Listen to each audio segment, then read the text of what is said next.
Hello, this is Shelly Harney with I Will Say Yes to God. This is a channel of walking out my Christian faith, the good, the bad, the hard things, and what it all looks like. And this is a time for teaching in the season that God is using me for. So I'm going to share with you some stories today.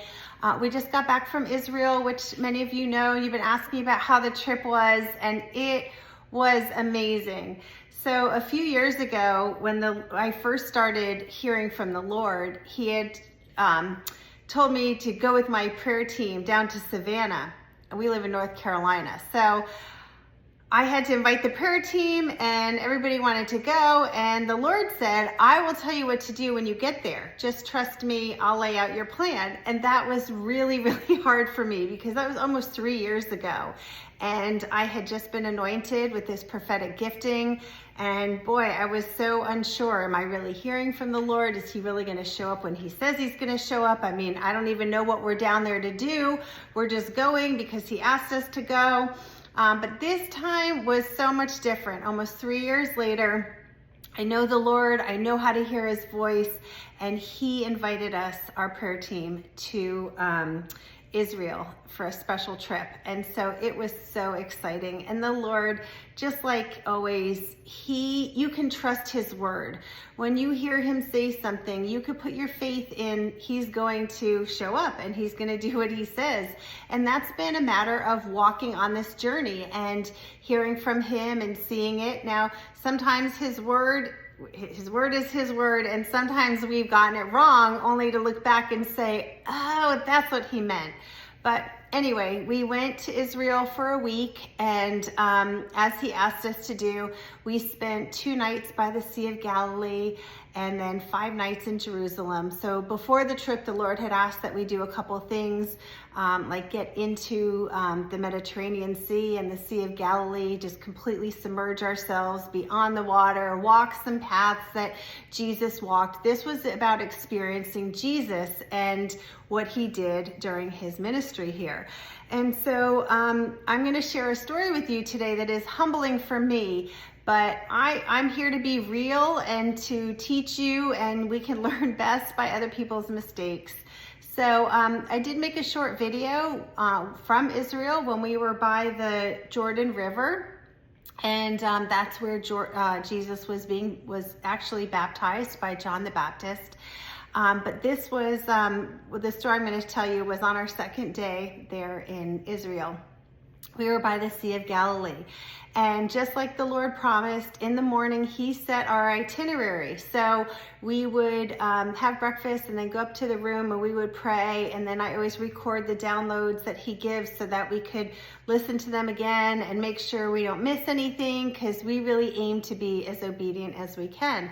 And so we had a beautiful day with the Lord, and we went to the Mount of Beatitudes. We walked down the mountain. We went to the Sea of Galilee where Jesus fed the 5,000 people with the 2 fish and the 5 loaves. It's also where He showed up to His disciples for the first time and after His resurrection. And so it was a very special place. And we had been there once before when we had gone on the tour 2.5 years ago with the Isaacs, who are a gospel singing family. And that if you ever get a chance to go, they go every couple years, and they take as many people, and it was great. So that was the first time we had been there. But anyway, we had a beautiful day. We went into the Sea of Galilee. We did everything that the Lord asked us to do, and we came home, and the guys went out for dinner, and I decided to take a shower and just document what was going on that day. And so I said to the Lord, I said, You have shown up every time we've called upon You. You've given us answers, and I love that. You've given us direction. I love that. But Lord, You haven't sought me out at all, because sometimes the Lord will just come upon me out of the blue, like I don't even know it's coming.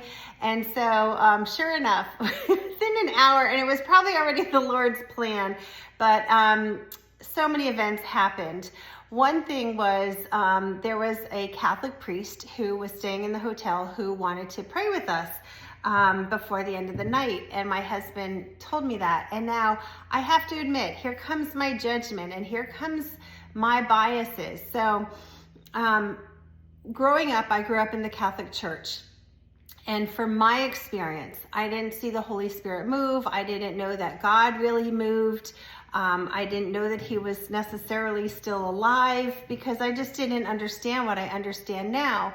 But I also was at one of those Catholic churches where the priest molested boys in our church, just like I'm sure you've heard, because it wasn't uncommon, but it was covered up and it was just horrible. And I didn't know that at the time. And we loved our priest, and he'd come over to our house. And it wasn't until 20 years later when I moved back into town that I found out through other people that, their husbands were some of those people. And I saw the fallout of all of that trauma of church hurt and abuse. And so anyway, I really didn't want to go down and pray with this Catholic priest, but because I respect my husband who asked me to do it, I said, okay. So I hung back in the lobby. Everybody was shaking hands. There were some other people there at the beginning. And I just said, Lord, is he one of those people? Is he hiding it, Lord? Give me discernment, Lord. I really want to know. I don't want to be here if he is. And the Lord gave me such a rebuke. It was very loud inside of me. And he said, this is a man of God.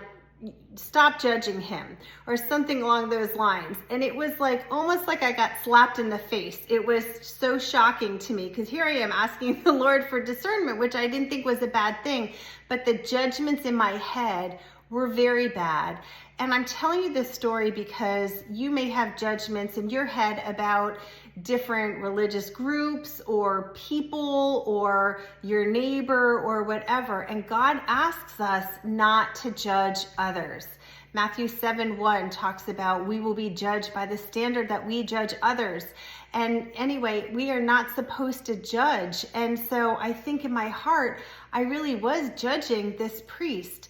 And I'm grateful for the Lord's rebuke, because otherwise I might not have stayed down there in the lobby. I might have just shook his hand and, prayed quickly and then just gone up to the room. But I would have missed what the Lord had set up. He is so detail oriented, and he put so many connections together.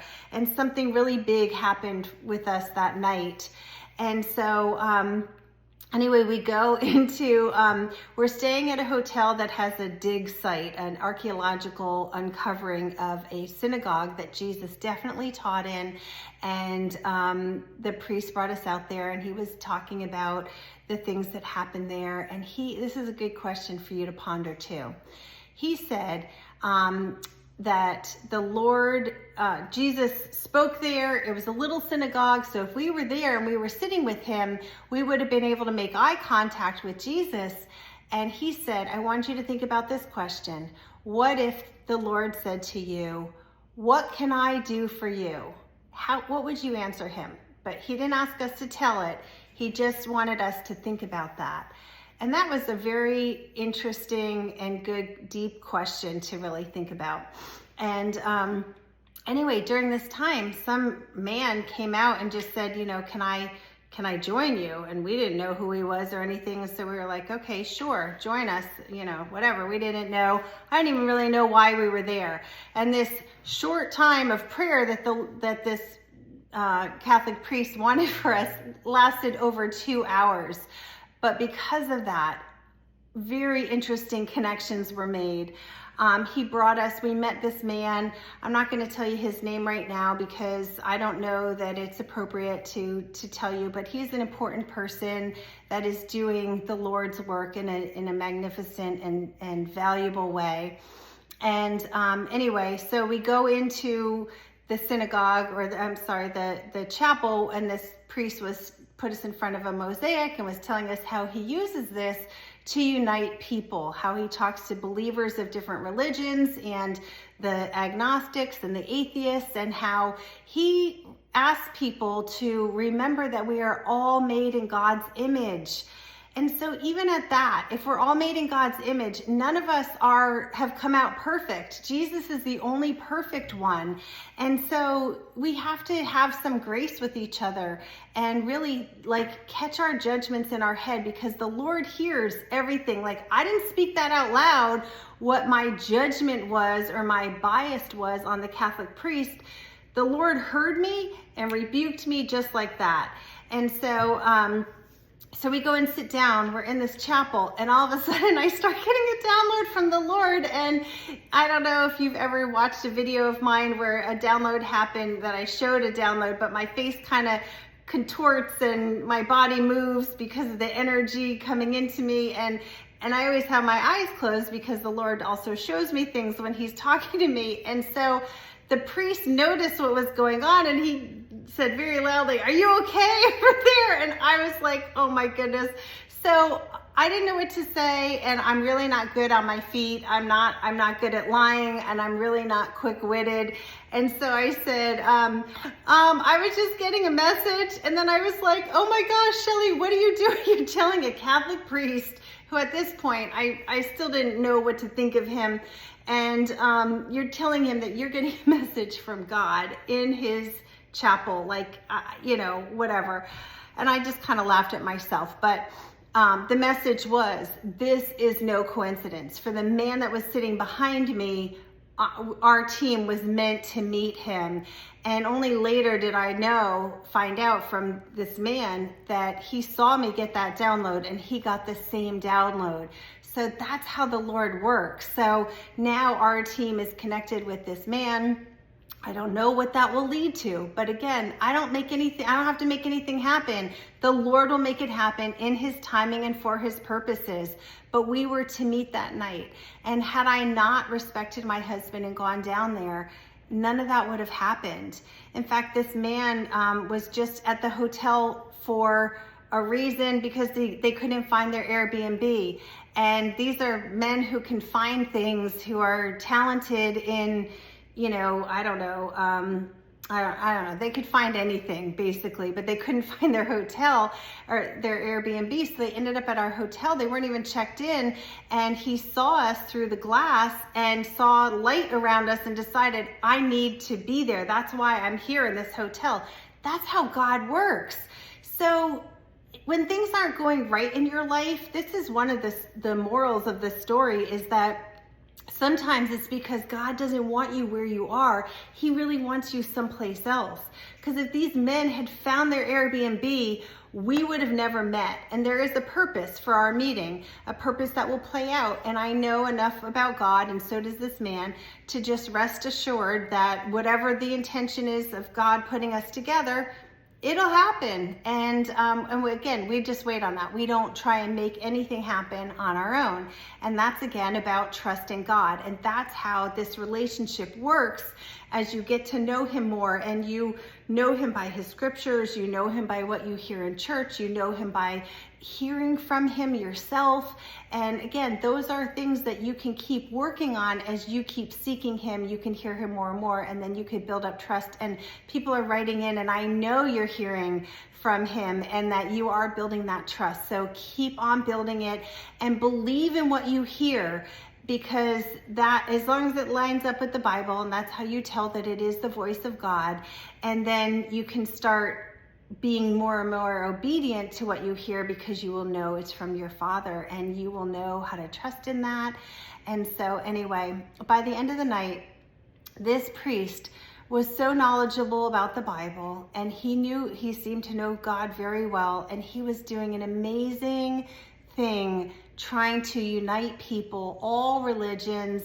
And that reminded me of how I put out a video on this channel earlier. It was when I was sitting in a funeral in a Catholic church, and I was like, Lord, what am I doing here? And the Lord corrected me, rebuked me back then, and said, you know, you are in the house of God, you know, watch yourself, or, you know, correct yourself. And so, and that was when he said, reach across the aisle. It is time to, you know, have unity and reach across the aisle, not just in that church, but church to church to church to church, to unite his people, because that's what the Lord wants. And that is what this priest was working on, is uniting all of God's people.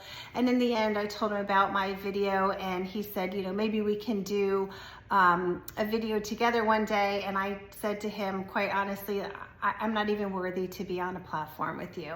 Because after everything that I felt that day, I was thinking in my head, it was so wrong of me and it was so bad. And I'm so grateful that the Lord was able to rebuke me or give me that message of, correct your attitude, because who am I to judge? Who am I to think, oh, he doesn't hear from God and he might not know from God, and what is he going to teach me? And this man was amazing, and I know we'll see him again too. That's just how the Lord puts people and paths together. So the idea is just to be obedient and treat each other with love and respect. And so I will share with you one journal entry that I had with the Lord, and it was while we were on the Mount of Beatitudes that day.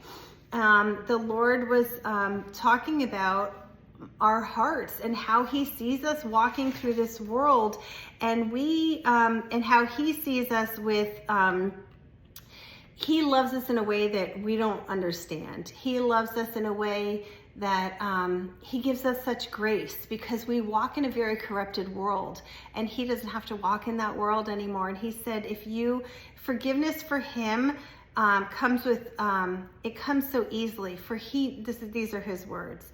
No, I love with the grace and forgiveness that comes so easily, for I know the fallen, corrupt world that you have to navigate. Not so for me. You won't find it in heaven. And being around pure love lets you love in the entirety of love that is multifaceted, yet all-encompassing. It's a seeing of people for the hope in them, the good inside their hearts and damaged souls. I can see them how they were created and how they were meant to live, even if that will only happen when they come up to my kingdom. For I can see them for that time, and so I have grace on how they operate in this world that is tainted in sin. But as of yet, you haven't been able to see it like I do. Yet, my love, you have a heart that has been pure. Your love shines already, and that is why people are attracted to you. Your love allows me to use you. And yes, my love, an open, willing heart has little barriers to keep out the hurt, and that is why you hurt so deeply and your wounds bleed. I'm asking you to stop the bleeding. So fairly recently, some people have hurt me, and I have been working with the Lord on getting over it. And he said, stop seeing those people as people who hurt you. Instead, see them as I do, mistakenly used and deceived by the enemy. For truly, they know not how they hurt you. They haven't watched your pain, and they are unaware of how much they hurt you. But because you focus on your pain, you see them with less than pure eyes. But love, stop looking there. Instead, turn your thoughts to me and my love, for I do not want your heart compromised. It helps no one that way. So forgive by blessing them. Wish them well and let your thoughts move on.